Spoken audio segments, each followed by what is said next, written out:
Hello everyone. We are live again today, reading Hood Feminism.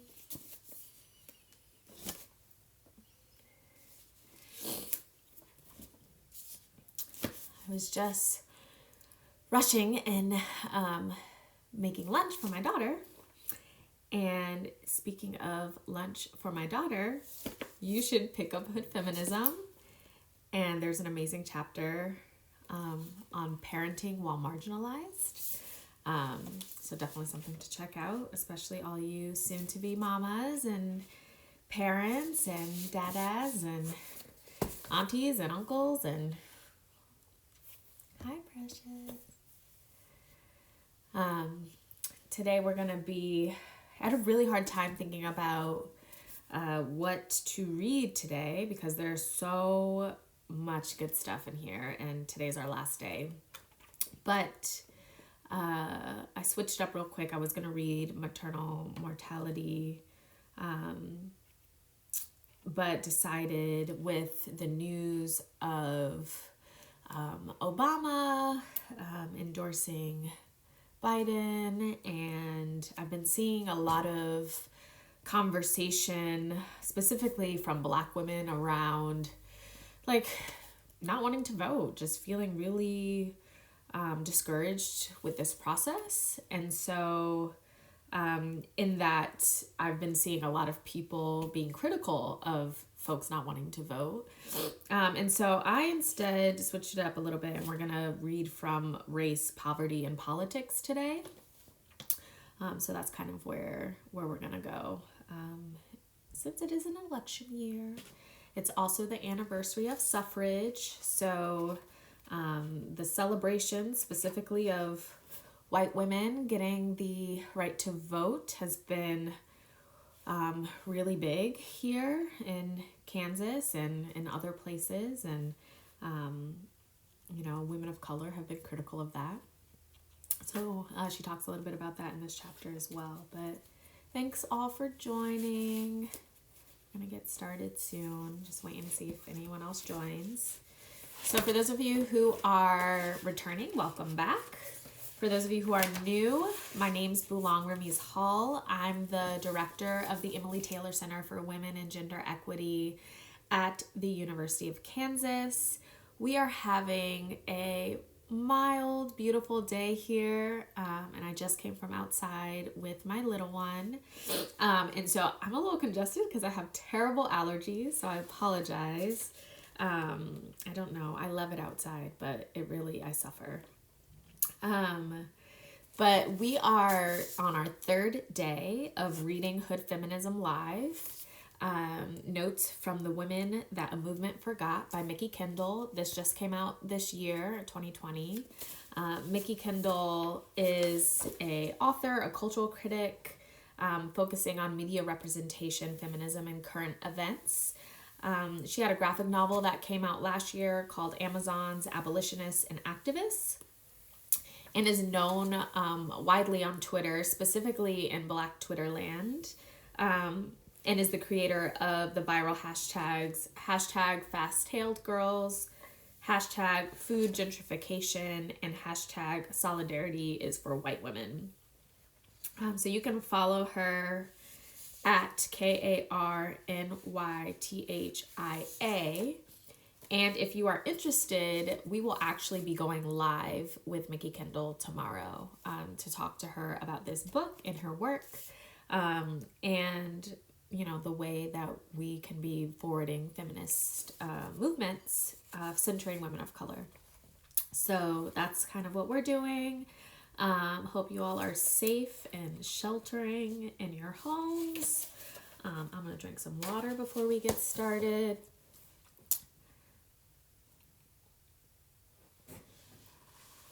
All right. I also want to say that if you all want to submit questions for Mikki, you can do that via our Instagram DM, or you can email emilytaylorcenter@ku.edu.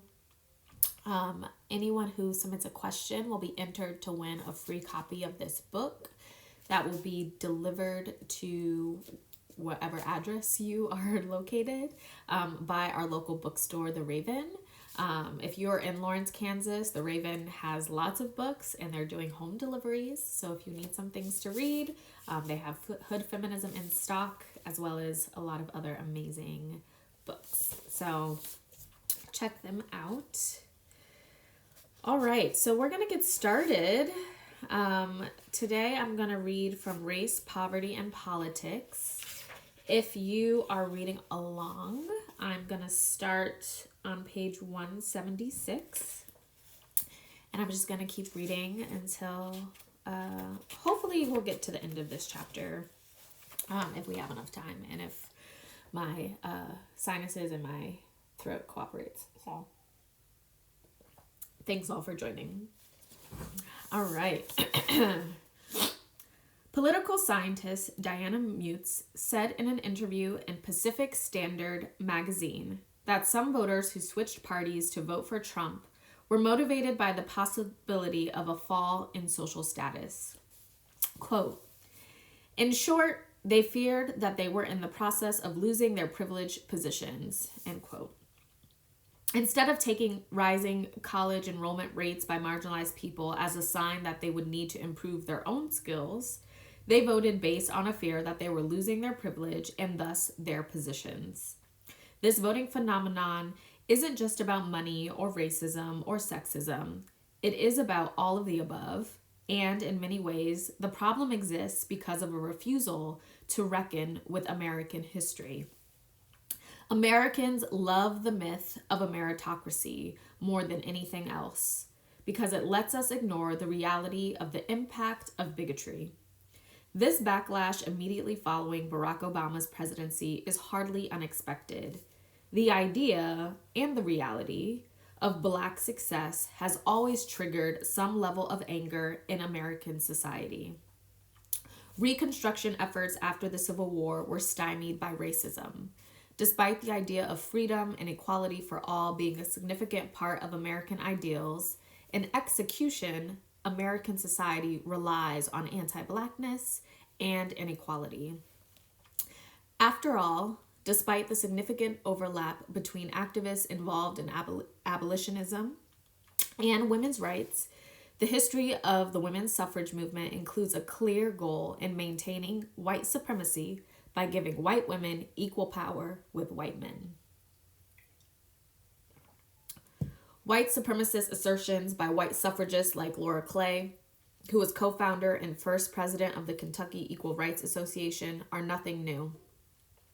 Upon considering how the vote in the hands of Black people could threaten white dominance, she stated, quote, "The white men, reinforced by the educated white women, could snow under the Negro vote in every state, and the white race would maintain its supremacy without corrupting or intimidating the Negroes," end quote.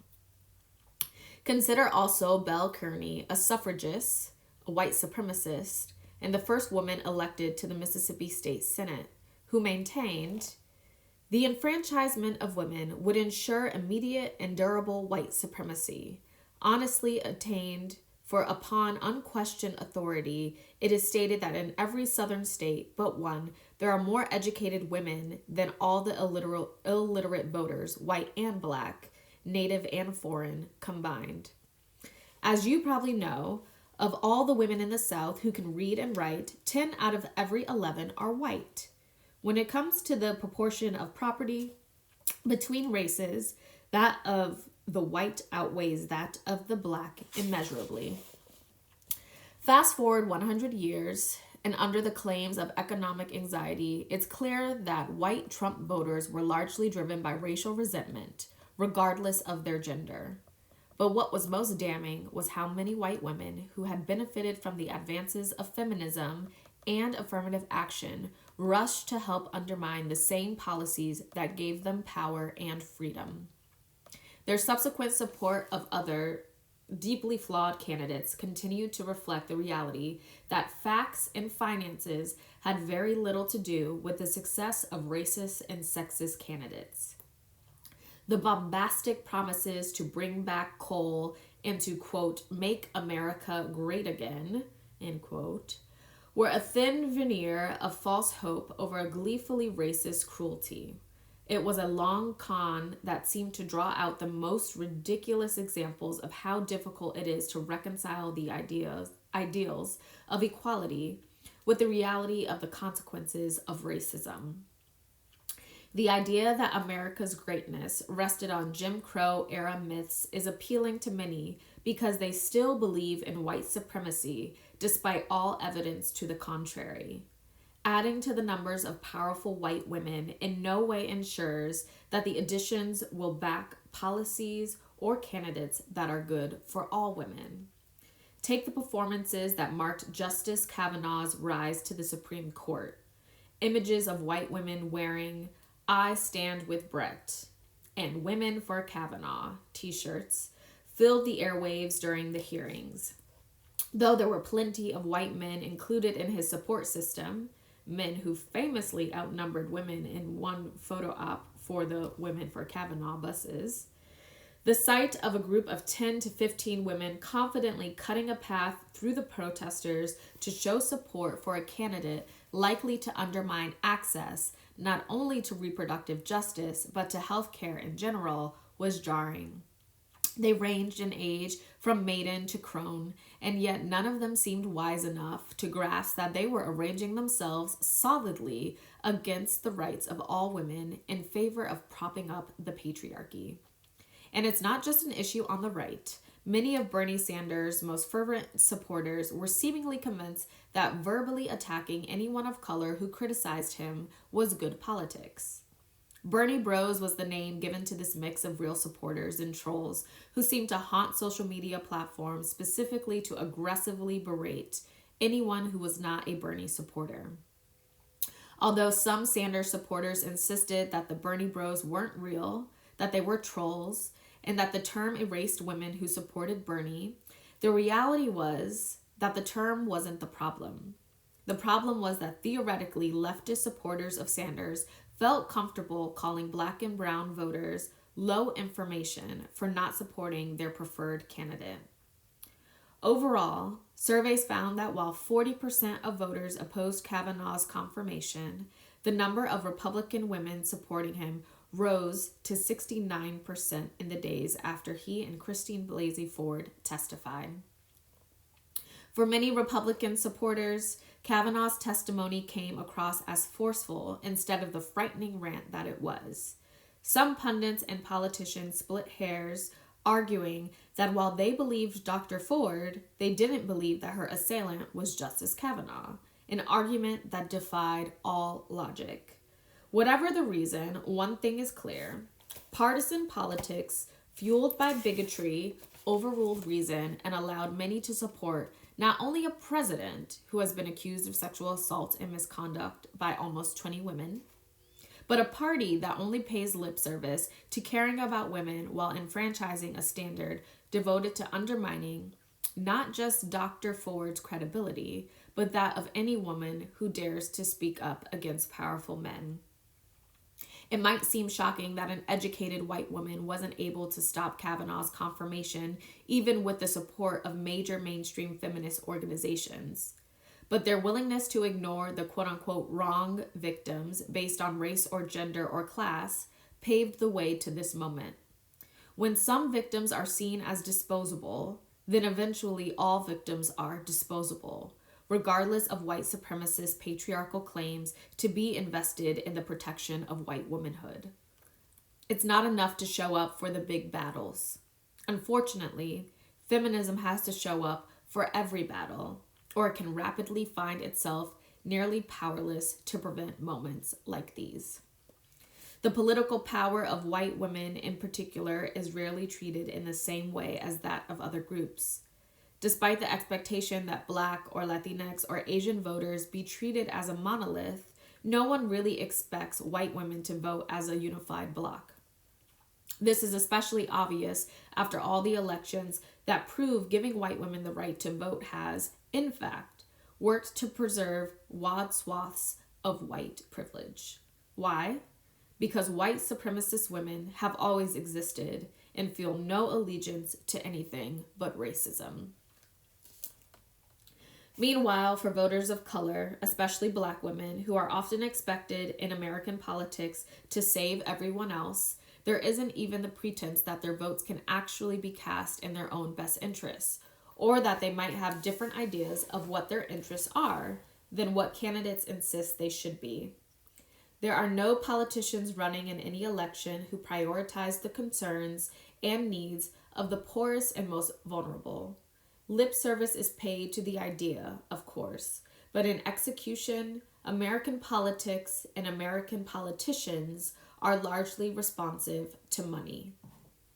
Space is often given to the idea that what helps those with the most money will help those with the least. Yet, we know that there is no such thing as trickle-down wealth, much less an effective top-down approach to helping the community.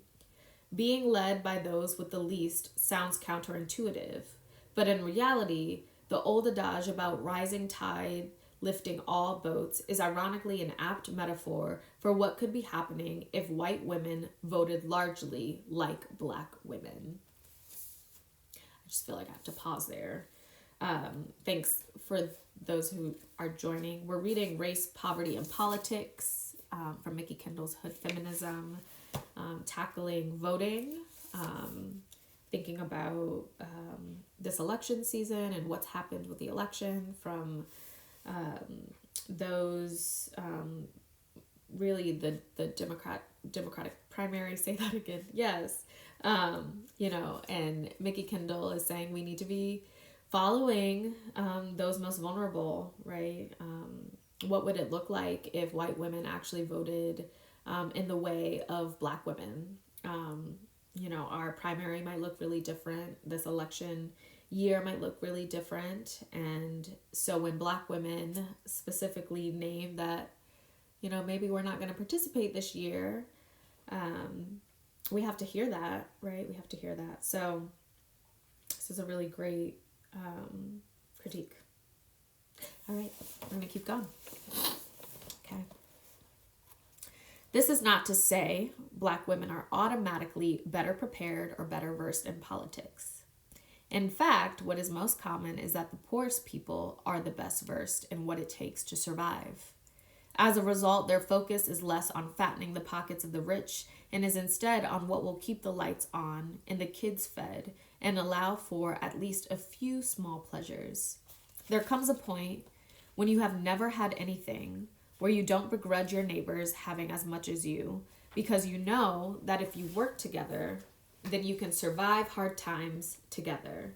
It's less about altruism and more about simple math.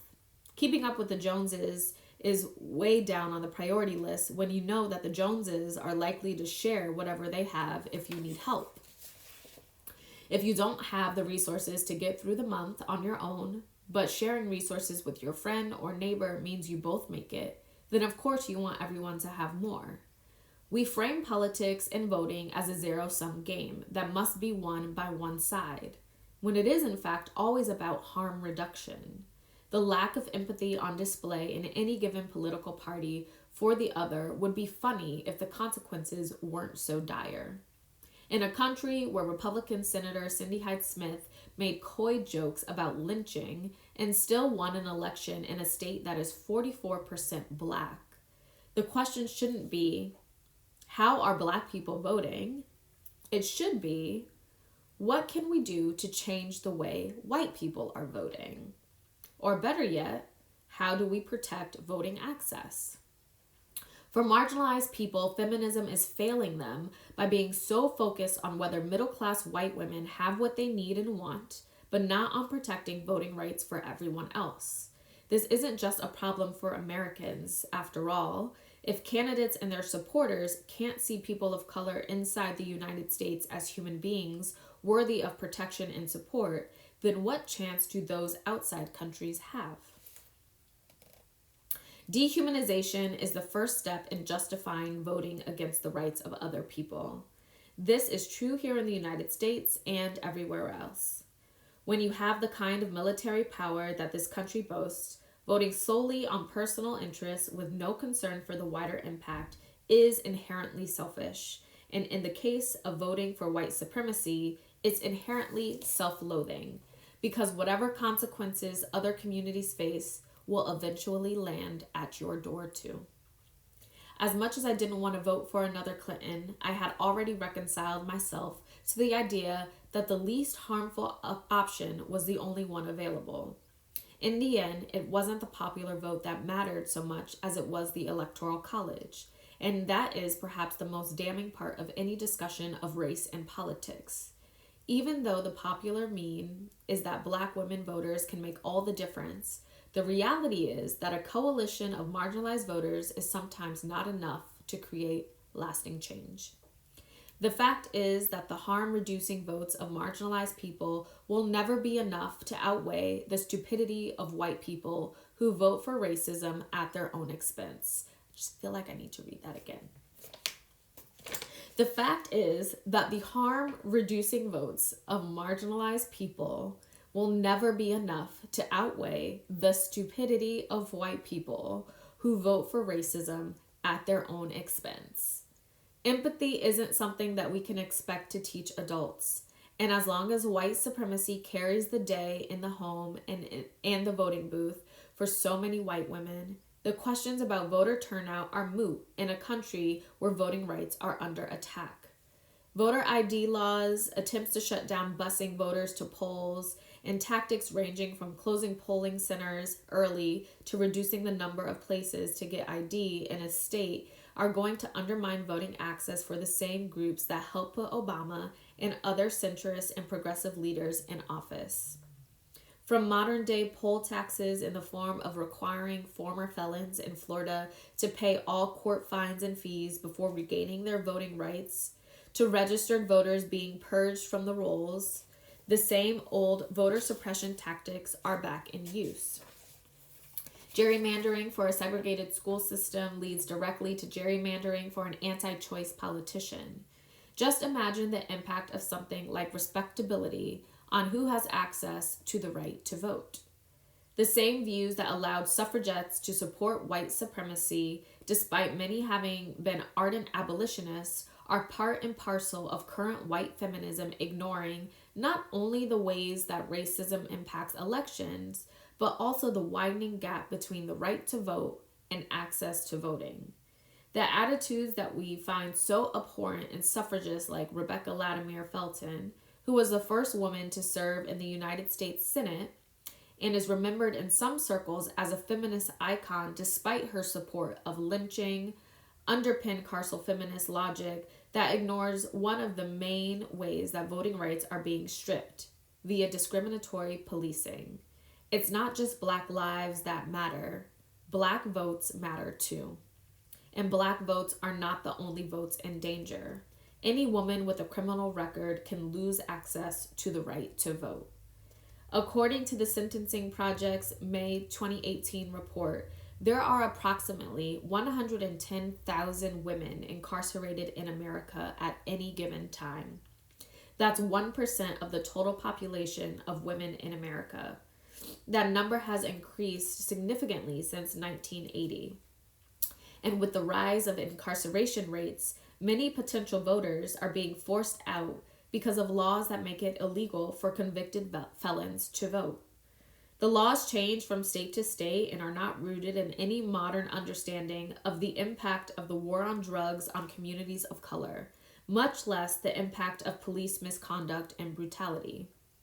Those most at risk of losing their right to vote are those for whom voting is the only access they have to any semblance of political power. Is voting the perfect solution to what ails America? Of course not. But having a vote is having a voice in the way the country is run. And sometimes that voice is the first step for a community towards stability and safety. Long before the 2016 election, mainstream feminism was ignoring the ways that the right to vote was under attack for marginalized people in the United States. The history of voter suppression is well documented, and even though women technically got the right to vote in 1920, realistically, prior to the Voting Rights Act of 1965, states used poll taxes and literacy tests to stop Black and Indigenous people from voting. It was only after multiple lawsuits subsequent to the passing of the act that such obstacles were removed. Politicians in many states immediately started creating new barriers as replacements when those of the Jim Crow era were removed. To this day, some lawmakers continue to pursue policies that would undermine the right to vote, even though studies have shown that illegal voting is a myth. For the past several years, advocates for tougher restrictions on voting have found more support than opposition. Under the guise of tackling voter fraud, many states adopted measures including strict voter ID requirements and reductions in the number of polling places, especially those with early voting opportunities, to restrict voting ahead of the 2016 election. Most tellingly, several of the states where these early policies were put in place have a long history of racial discrimination in voting, and until recently had to seek federal approval before making any changes in voting laws and procedures. When voting rights advocates pointed out that these measures created barriers for tens of thousands of low-income citizens and citizens of color, the response from the right and the response from much of the left was to ignore both current and historic obstacles to voting for marginalized communities. From right-wing politicians looking to limit voter turnout, that response made sense. But for ostensibly left-leaning politicians to ignore the reasons the Voting Rights Act exists and let it lapse was appalling. The right to vote is arguably a pillar of American democracy, but countless Americans face barriers to voting. Yet relatively few feminist organizations have made protecting voting rights for all a priority, much less reckoning with the bigotry that allows for so many white women to vote against the interests of all women. Whether it is the women who spoke up to support Kavanaugh's nomination to the Supreme Court only to learn that he had also demeaned and disrespected them, or the Republicans who have surged forward to celebrate his appointment, there are dire consequences for women's rights as a whole because only some women have access to the right to vote. Any narrative that assumes women can be treated as a united voting bloc with no concern for race, class, or other factors is short-sighted and deeply misguided. The history of feminist politics has shown the dangers of ignoring the work of marginalized women, cis and trans. Frankly, it has been women like Fannie Lou Hamer and Ida B. Wells and so many others who have been leaders across a wide variety of social issues for generations. Their work has done more to improve conditions for all, even though it has been met with minimal recognition or respect from white Americans. Today's feminist movement cannot ignore voting rights for all, not just because the numbers are needed to support causes championed by white women, but because if feminism's goal truly is equality for all, that means the future of feminism has to look very different from its past. Feminism has been a powerful political force for decades, but its focus has to expand if critical elections are going to be won. Feminism that encompasses all the issues that impact women, from poverty to criminal justice reform to living wages to better protections for immigrants to LGBTQIA issues, is feminism that ensures voting rights for all as a foundational issue. And that's Race, Poverty, and Politics. Hood Feminism, Mickey Kendall. Really great chapter to think about how you're engaging in this election season. I know many states still haven't done their primaries. I just submitted my ballot yesterday here in Kansas. We're all doing mail-in ballots in Kansas because of COVID-19. So, make sure that if you have the ability to vote, you make your voice heard if you'd like to.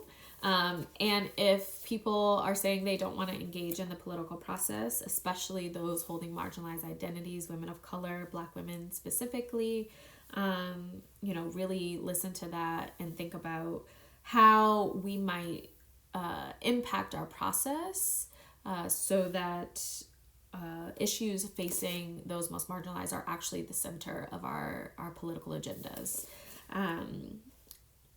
So yeah. Once again, if you're interested, tomorrow we'll be going live with Mickey Kendall. And if you would like to submit questions to her, you can submit them to our DMs, or you can email us at emilytaylorcenter@ku.edu. If you submit a question, we'll enter your name in a free book giveaway. We will be mailing this book, not this copy, but a copy of this book, to you wherever you might be social distancing. And the book is going to be sent to you by The Raven, which is our local bookstore here in Lawrence, Kansas. So if you do not have a copy of this book, and you'd like a chance to win a free copy, just submit a question to Mickey Kendall. This book is all about feminism, notes from the women that a movement forgot, and thinking about how we can truly be intersectional and truly center the issues facing Black women and women of color, thinking about basic needs that our mainstream feminist movement does not adequately address. So today is the last day I'm doing this reading, and tomorrow we'll be live with Mickey. I'm going to finish today's reading with the last kind of 2 pages of the book. This chapter is on allies, anger, and accomplices, which I think is really interesting because a lot of people like to claim allyship. A lot of folks doing justice work have switched their language to talk about accomplices. What does it mean to be an ally? What does it mean to be an accomplice? And she covers this from the lens of feminism in this section. So I'm going to end here, close out. If anyone has any questions or comments or concerns, feel free to write in the chat. And thanks again for joining us. All right. Too often, white feminism lies to itself. It lies about intent and impact. It invests more in protecting whiteness than in protecting women. It's not a harmless lie either. It does direct harm to marginalized communities. Being harmful is a source of power that some white feminists have embraced in lieu of actually doing any real work. They get drunk on power, and they can't resist the urge to exert it as much as possible. This isn't just about the vicious bigotry that lets Kirsten Nelson get on Fox News and blame the death of a 7-year-old girl on her family for the crime of seeking asylum. Nor is it just the petty power jolt some white women seem to get from calling the cops. Feminism can't afford to prioritize supporting whiteness over actively combating racist and misogynistic policies that will end up hurting everyone. The fundamental problem with white feminism has always been that it refuses to admit that the primary goal is shifting power to white women and no one else. It says that it supports all white women being empowered regardless of whether they are ethical or not. For white feminism, anyone can claim to be an ally as long as they occasionally do the right thing. But the reality is that the performance of allyship is ultimately untrustworthy and useless. It allows white feminism to do damage control with apologies. After incredibly shitty behavior, feminist author Lori Penny would probably call herself an ally, but she's been absolutely complicit in the validation of white supremacist narratives around culture and race in her work. Though Penny's recognition in, quote, a letter to my liberal friends, end quote, that her decision to give Milo Yiannopoulos access to a broader stage is a welcome moment of accountability after the fact, it remains to be seen how much harm can be ameliorated with a few words. She's an ally, all right, but not a good one. And she will probably never be an accomplice because her privilege lets her find people who will accept her performance without expecting any real work from her. In a way, it makes sense that white feminism reflexively protects white women from consequences of their actions. A movement that wants equal rights to oppress has a vested interest in not cleaning house. but the innately abusive nature of white supremacy has shaped white feminism. Seeing to it that investment in white supremacy is easier than investment in actual equality for themselves with all women. White feminism has to move past any idea of being an ally and into being an accomplice in order for it to be meaningful. Accomplice feminists would actively and indirectly challenge white supremacist people, policies, institutions, and cultural norms. They would know they do not need to have the same stake in the fight to work with marginalized communities. They would put aside their egos and their need to be centered in our struggles in favor of following our instructions, because they would internalize the reality that their privilege does not make them experts on our oppression. This style of feminism would be performative, would not pay lip service to equality while sustaining and supporting those who actively work against it. Becoming an accomplice feminist is not simply semantic. Accomplices do not just talk about bigotry, they do something about it. Accomplice feminists not only address the dangers of the normalization of extreme white supremacist views, they interrogate and challenge the cultural standards that underpin those views. They don't just stand on the sidelines watching while marginalized people are brutalized for protesting. They stand between the white supremacist systems, which are less likely to harm them, and those that the systems are trying to harm. This isn't a single day fight. This is a commitment to working against white supremacy in the same way that other marginalized communities do. This goes beyond white feminist savior narratives and into challenging those who are more interested in weaponizing bigotry than in advancing women's rights. We have to get past peak white feminism and into actual feminism. This is not to say that problems with marginalized communities should not be addressed, but they can no longer be used to deflect from the accountability and the work of being an accomplice. Marginalized communities have already developed strategies and solutions as they do their own internal work. Now, mainstream feminism has to step up, has to get itself to a place where it spends more time offering resources and less time demanding validation. Being an accomplice means that white feminism will devote its platforms and resources to supporting those in marginalized communities doing feminist work. And that is the end. So, if you're interested in feminism, being a feminist, for me, a big takeaway is that you also have to be interested in being an accomplice in the fight against white supremacy, because every issue that we're facing as women of color, Black women, Indigenous women, folks in the hood, is a feminist issue.